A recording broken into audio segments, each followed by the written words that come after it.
Baik, kita lanjutkan ketika lembaga peradilan kita kembali tercoreng kasus korupsi, apakah kita bisa berharap dan percaya lagi dengan peradilan di tanah air? Apa kemudian bisa dilakukan? Closing statement dari masing-masing narasumber, saya mulai dari Mas Danang, Ya, 1 menit. seperti yang kami sampaikan di peluncuran indeks persepsi korupsi kemarin, akar persoalannya adalah pada independensi peradilan. Pada masa lalu, ya ini kan bukan kejadian hari ini saja. Pada masa lalu ini peradilan ini kehilangan independensinya karena harus menuruti apa keinginan pemerintah. Pada masa Soekarno harus tunduk pada revolusi, pada masa Orde Baru pada pembangunan, dan kalau sekarang barangkali kira-kira harus mendukung program strategis nasional. Ini yang kemudian membuat independensinya tergerus, tetapi sebetulnya di balik tergerusnya independensi itu dikasih gula-gula, ada kenaikan anggaran, kenaikan gaji, dan seterusnya. Nah, ke depan harapannya tentu saja kalau independensi tidak dikembalikan dan hakim yang sudah mendapatkan tambahan gaji ini harusnya makin independen, makin berani juga termasuk menolak apa permintaan pemerintah. Itu saja. Baik, Mas Danang, terima kasih. Mas Yudi. Ya, ketika tadi dikatakan bahwa ini adalah fenomena gunung es, emang itu benar sekali ya. Dan bahkan bukan hanya fenomena gunung es, ini adalah membuka kotak Pandora. Bahwa kalau kita bicara pengadilan Depok, ya itu kan istilahnya kecil. Sebelumnya melibatkan sekretaris MA, sebelumnya melibatkan hakim agung, sebelumnya melibatkan pengadilan di Jakarta Pusat, Jakarta Selatan, kemudian di Surabaya. Artinya bahwa tidak ada kata jera bagi mereka. Dan sekarang pun yang terjadi, saya melihat adalah mereka pasti akan tiarap dulu hakim-hakim yang korup seperti itu. Nah, kedepannya seperti apa? Ya, kedepannya tentu kalau tidak ada perbaikan yang revolusioner oleh Mahkamah Agung, ya kenapa saya katakan seperti itu? Karena dari kasus-kasus yang ditangani, mereka selalu berkomplot. Hanya koruptor yang tahu bahwa temannya itu koruptor. Artinya apa? Artinya ketika mereka dari suatu daerah pindah ke satu daerah di tempat yang sama, ada suasana kebatinan bahwa yuk kita korup bersama di tempat ini. Ini kan sangat berbahaya. Karena apa? Karena hakim, ya kenapa mereka bisa dijerat pada korup? Karena mereka punya namanya kewenangan. Dan kewenangan mereka ya itu melebihi gaji yang naik 280%. Bayangkan dalam terkait putusan eksekusi aja, satu kasus mereka bisa mendapatkan 850 juta. Bagaimana putusan-putusan perkara vonis misalnya. Seperti itu, Mbak Fira. Jadi kalau misalnya hakim tidak dibersihkan, saya pikir ke depannya peradilan tidak akan pernah berpihak kepada rakyat. Seperti itu. Baik, terima kasih Mas Yudi. Mas Kurnia, closing statement? Tentu pemerintah berharap kasus ini menjadi kasus akhir ya dari praktik korupsi di sektor yudikatif. Lagi-lagi niat baik dari pemerintah untuk menaikkan gaji hakim berangkat dari permasalahan faktual dan punya harapan agar para hakim dapat bekerja maksimal dengan cakupan luasan yang sangat besar di pengadilan, ada jumlahnya 10.000, tantangannya sangat besar. Jadi pemerintah mencoba untuk menjawab itu. Apalagi tadi sebagaimana disampaikan di awal, pada pekan ini juga sudah disampaikan oleh Menteri Sekretariat Negara, kenaikan gaji itu bukan hanya hakim karir tapi juga hakim ad hoc. Tantangannya sama, Mbak Fira. Hakim ad hoc juga menangani tindak pidana khusus, salah satunya soal korupsi. Tentu harapannya hakim ad hoc yang kabarnya sebentar lagi juga akan mengalami kenaikan gaji, bisa merefleksikan peristiwa di Depok agar tidak terulang kembali. Itu sebenarnya yang dicita-citakan oleh Presiden. Baik, Mas Kurnia, terima kasih.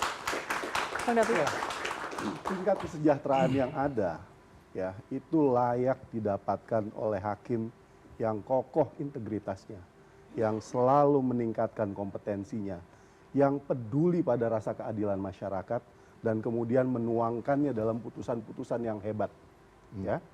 Tapi sama sekali tidak layak diterima oleh hakim yang curang, yang menyimpang, yang korup, baik perilakunya bahkan ketika hanya ada di pikiran.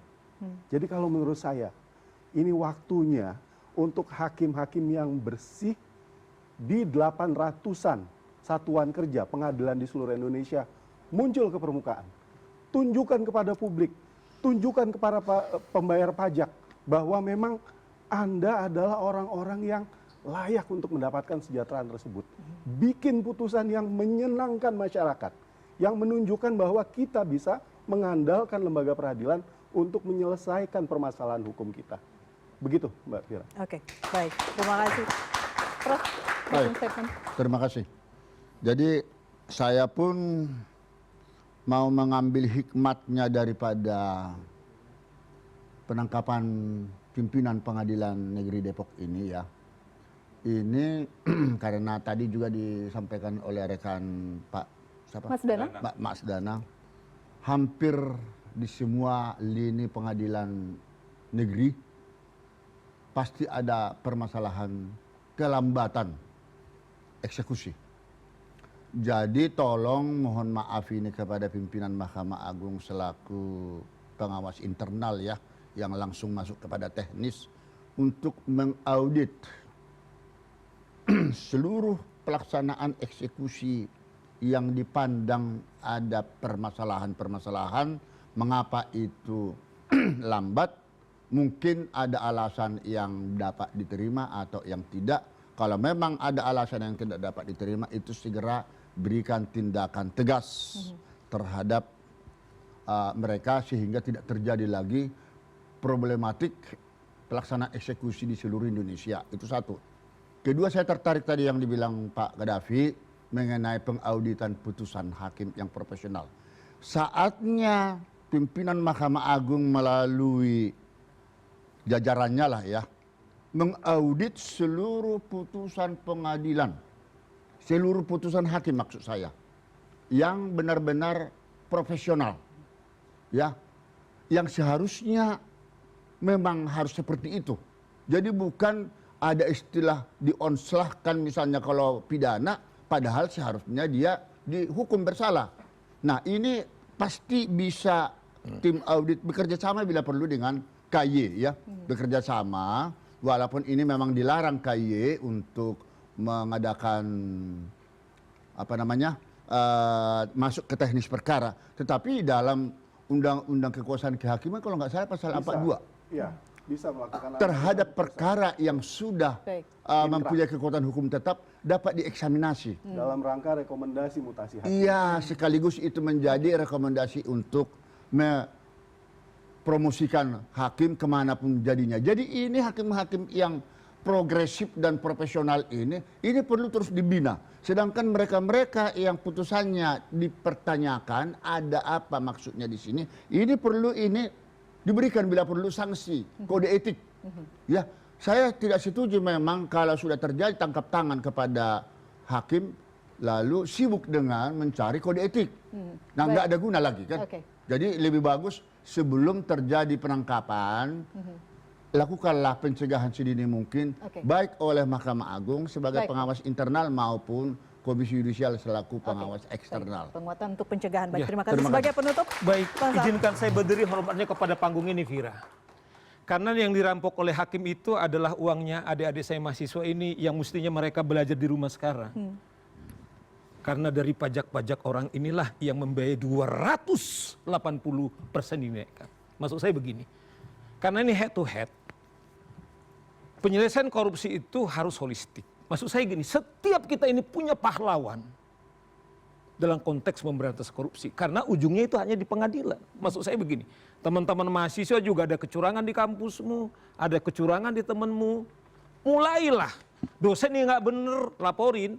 Kemudian juga kita para advokat misalnya Anda disumpah untuk tidak memberikan hakim. Anda laknat kalau kemudian tidak melakukan sumpah tersebut. Saya kira kalau itu kita lakukan, itu kita harapkan bahwa kita berharap Indonesia ini bisa kemudian pelan-pelan memberantas korupsi. Itu Fir, closing statement saya. Baik, terima kasih. Mohon applause untuk narasumber yang hadir malam hari ini dan juga adik-adik mahasiswa yang sudah hadir bersama saya.